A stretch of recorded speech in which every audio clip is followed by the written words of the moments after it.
मित्रों, दो ताज़ा घटनाएं हैं। एक 2018 26 जनवरी 2018 को उत्तर प्रदेश के कासगंज में बर्बरतापूर्ण तरीके से चंदन उर्फ अभिषेक गुप्ता की हत्या कर दी गई थी और उस पर एनआईए कोर्ट का फैसला, जिसने हत्यारों को दंडित किया है, आया है। दूसरी घटना है हिंदुओं की आस्था का प्रतीक रहे कुंभ मेले की, जो कि महाकुंभ है 144 साल बाद जो होने जा रहा है। उस महाकुंभ के आयोजन से ठीक पहले वक्फ बोर्ड वहां पे दावा करता है कि कुंभ जिस जमीन पर आयोजित किया जा रहा है वो वक्फ बोर्ड की है। क्या इन घटनाओं में कोई समानता है?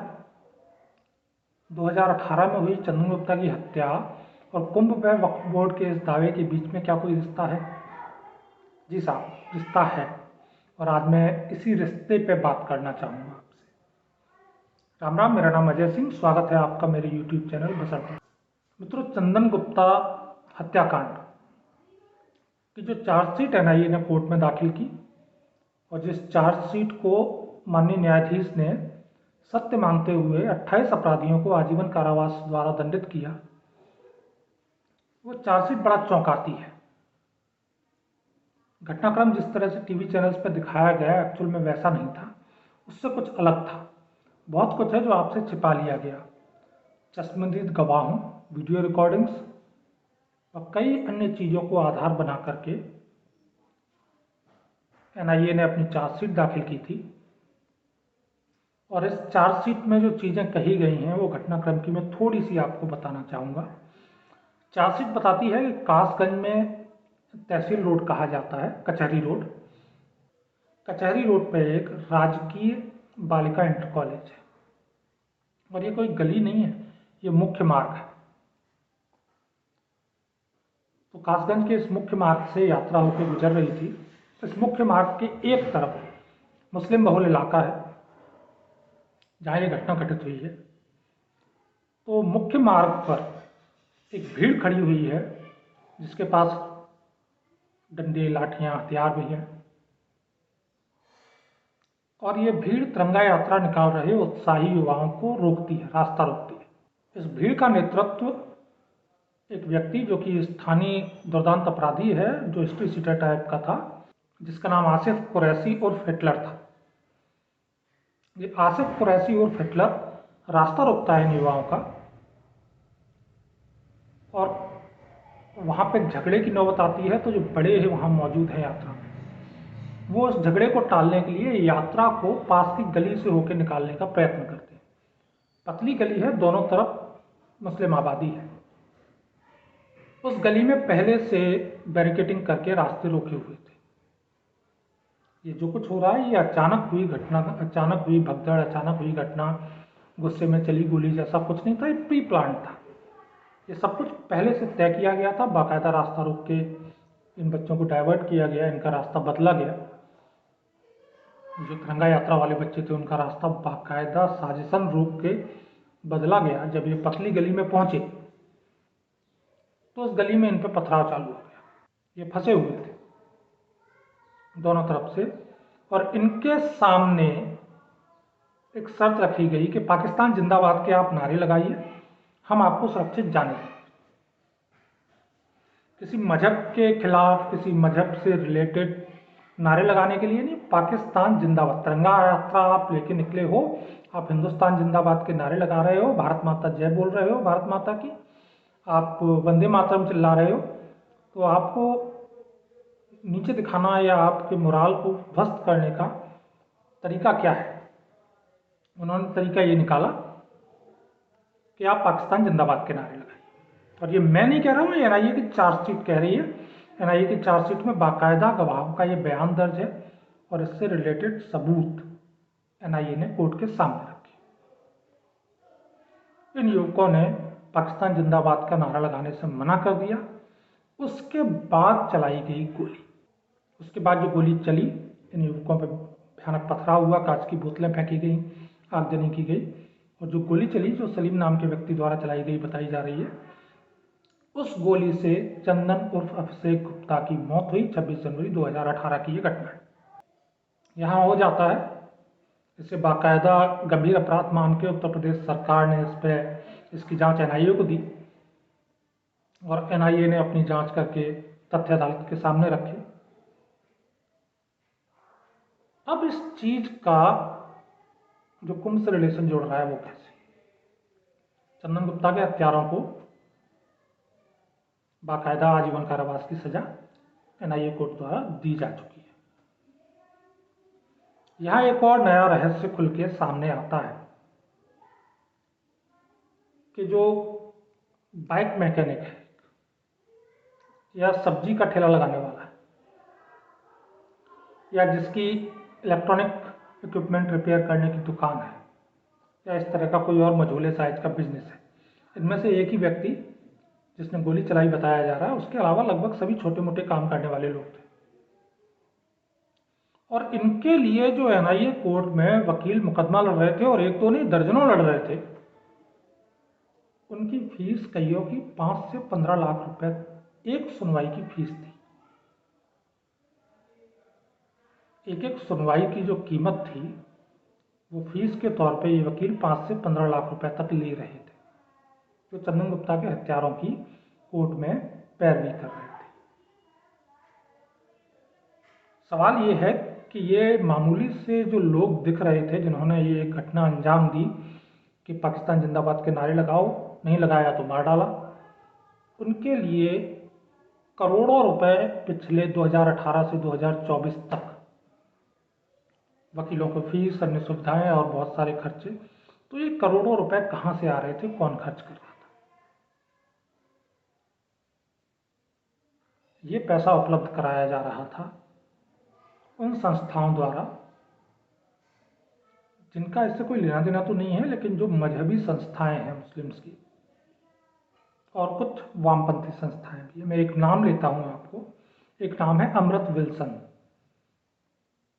आप लोगों में से कम लोगों ने ये नाम सुना होगा।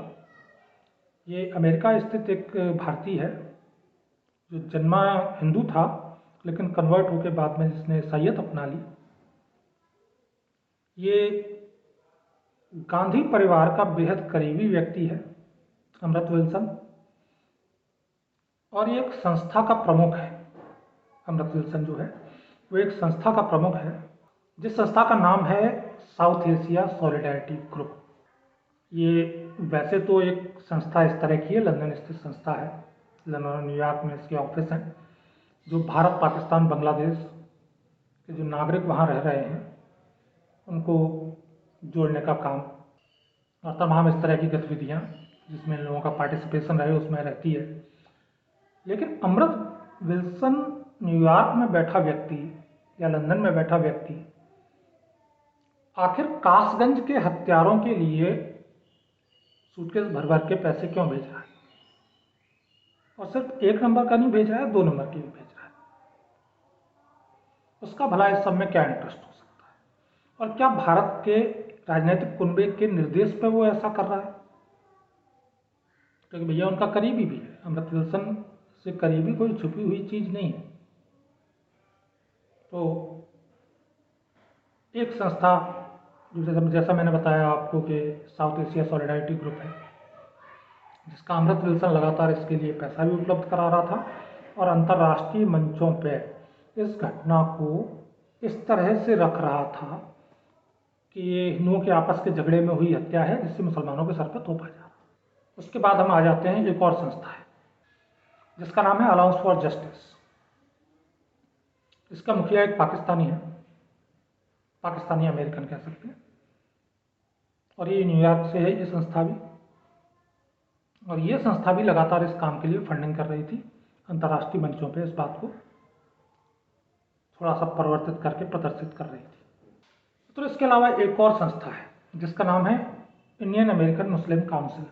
मूलतः अमेरिका में भी इसे कट्टरपंथी संगठन के तौर पे माना जाता है, और इसी संस्था पर जो आतंक निरोधी यूएपीए एक्ट है उसके तहत भारत में कार्रवाई हुई और प्रतिबंध लगाया गया।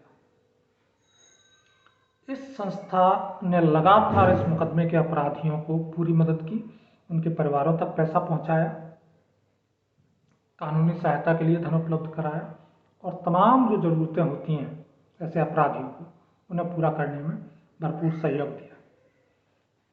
शायद एक चीज़ को ज़्यादातर लोग जानते हैं कि चंदन गुप्ता की जो वकील रही, चंदन गुप्ता के वकीलों में से एक वकील जिनका नाम मोहिनी तोमर था, उनकी भी बर्बर तरीके से हत्या कर दी गई और उनके भी सभी हत्यारे मुस्लिम ही हैं।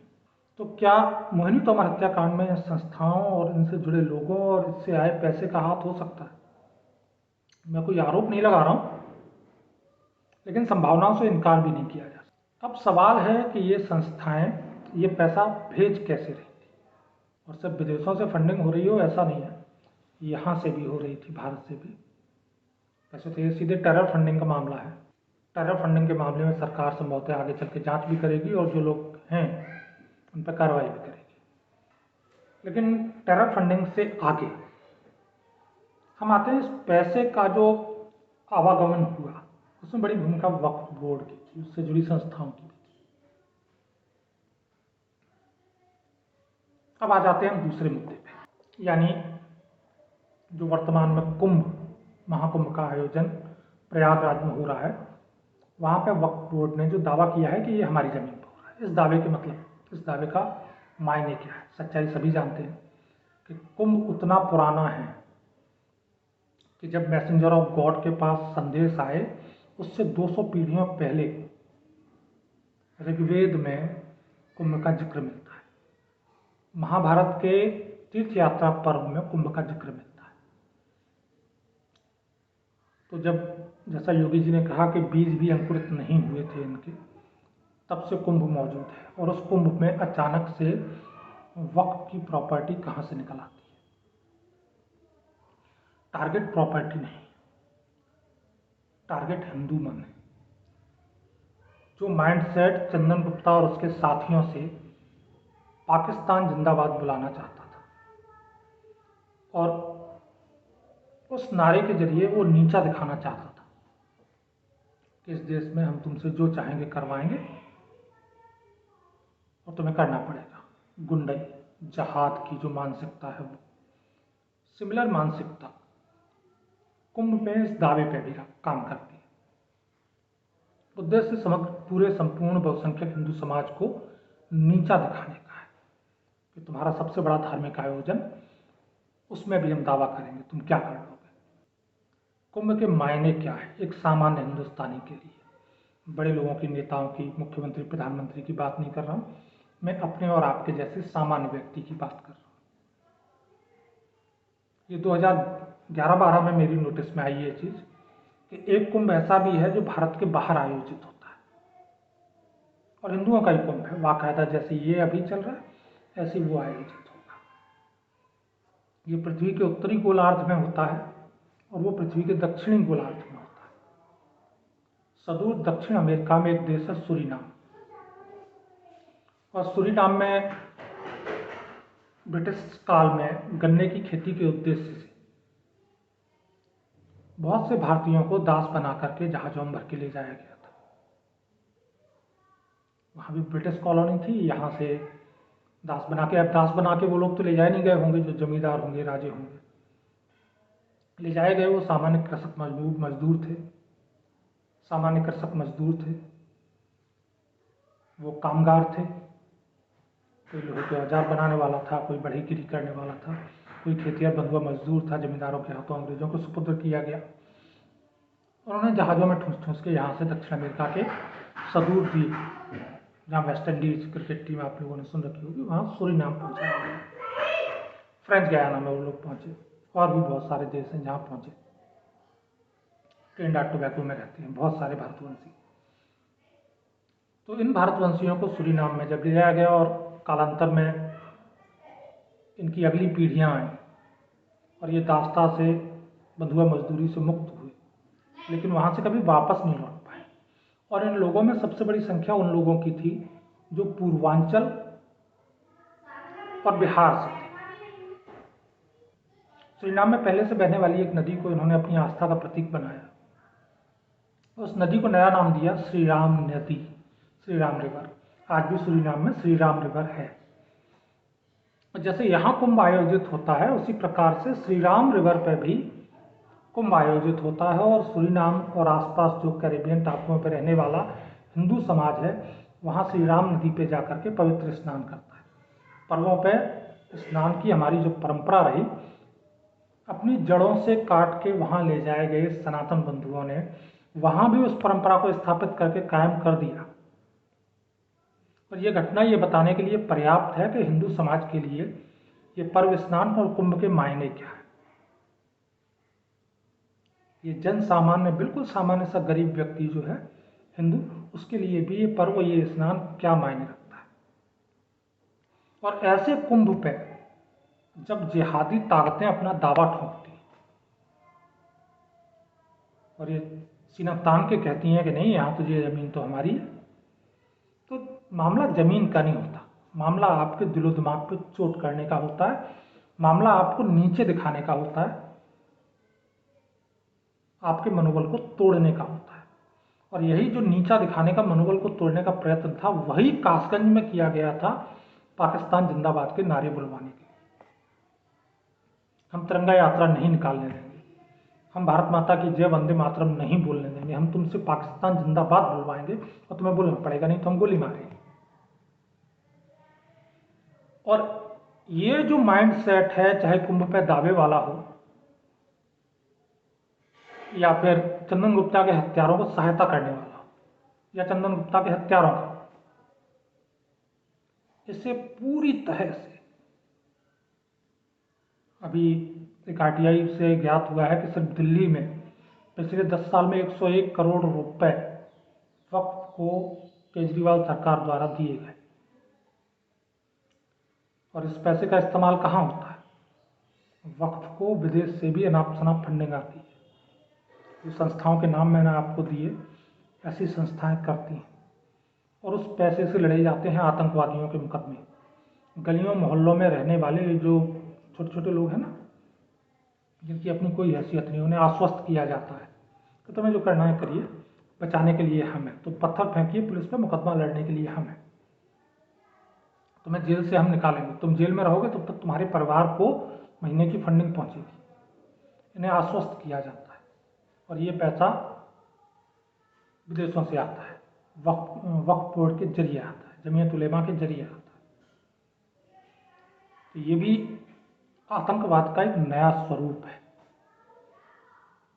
और भारत सरकार जितना जल्दी इस वक्फ को कानूनन लूला लंगड़ा बनाएगी, उतना इस राष्ट्र के लिए, इस राष्ट्र की कानून व्यवस्था के लिए और आतंक मुक्त राष्ट्र बनाने के लिए ये फायदेमंद रहेगा। हमें अपना मनोबल कायम रखना है, हमें अपने भारत के प्रति अपनी आस्था कायम रखनी है। हम बाबुलंद आवाज में भारत माता की जय के नारे भी लगाएंगे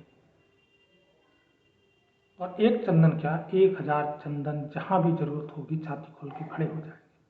और सिर्फ छाती खोल के खड़े नहीं हो जाएंगे, उस दिन वो निहत्थे युवा थे, जरूरत पड़ने पर अपने तिरंगे और अपने धर्म को बचाने के लिए हाथ में हथियार उठा के भी खड़े हो जाएंगे। और ये मेरा यकीन भी है और हिंदू समाज से अपील भी। तो राम राम, वंदे मातरम, जय हिंद।